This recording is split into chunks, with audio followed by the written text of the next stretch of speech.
In the ever-shifting landscape of the NFL, one of the most pressing issues for the Green Bay Packers is the running back position, where the team has invested nearly $21 million, a staggering amount considering the uncertainty surrounding the players in that unit.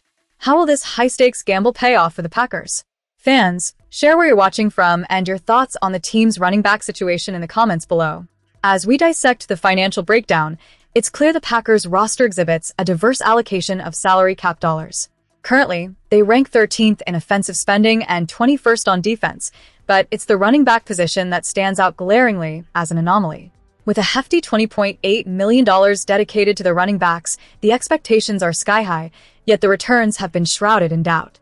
The name at the forefront of this discussion is Josh Jacobs, who carries a cap charge of about $14.5 million this season.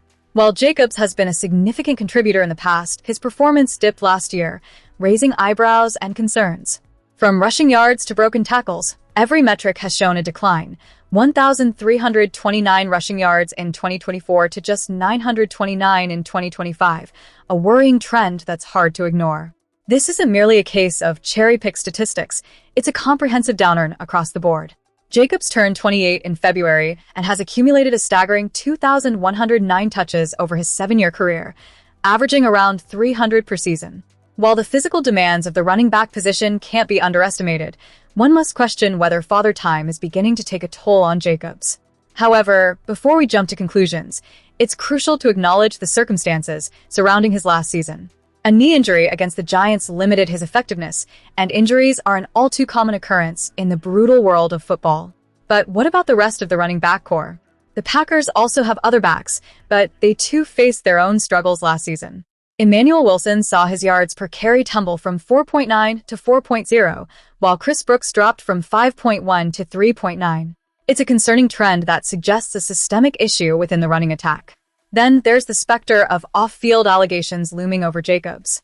No charges have been filed, but that doesn't eliminate the possibility of NFL disciplinary action down the line. As of now, it appears Jacobs will be available for Week 1, but the uncertainty surrounding his situation only adds to the anxiety for fans and management alike. Now, let's pivot to the supporting cast. Chris Brooks, with a cap charge of nearly $1.845 million, has primarily served as a third-down pass protector and special teams player rather than an offensive weapon, totaling just 106 touches in 3 seasons with 0 starts. If Jacobs can stay healthy, Brooks will still be tasked with critical responsibilities beyond his current role. Then we have Marshawn Lloyd, drafted in the 3rd round in 2024, who has yet to live up to expectations. With only 7 touches in 1 game, his potential remains largely untapped. However, quarterback Jordan Love has expressed excitement about Lloyd's abilities, describing him as an explosive player with remarkable talent. Can he finally break out the season? Pierre Strong, a 4th-round pick from New England, brings speed but has seen limited action with just 125 touches and 1 start in 4 seasons. Jaden Nixon, an undrafted free agent from Central Florida, has shown promise with a college average of 7.8 yards, but comes with concerns about his small stature and limited experience. Lastly, there's Damian Martinez, a power runner who spent last season on the practice squad and didn't see any game action, leaving many questions about his readiness.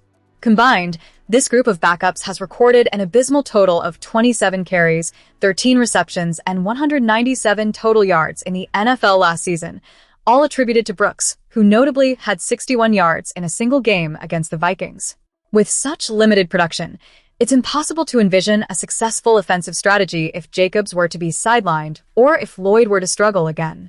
In a side note, while the Packers grapple with their running back situation, the Kansas City Chiefs have made a bold move by signing star running back Kenneth Walker III, whose cap hit is nearly $8.9 million less than Jacobs this season. This raises further questions about the Packers' investment strategy and whether they might consider similar moves in the future. The bottom line is this: the Green Bay Packers have a hefty investment at running back with a lot of unanswered questions. The uncertainty surrounding Jacobs, combined with the lack of proven depth behind him, creates a precarious situation for the team as they march into the new season. Will they find a way to maximize their investment in Jacobs? Can the other backs step up and contribute meaningfully? These are the questions that will define the Packers' success moving forward. As we brace for the upcoming season, fans will be eagerly watching to see how this all unfolds. Subscribe for the latest updates and insights, and keep the conversation going in the comments with your thoughts on the Green Bay Packers running back situation.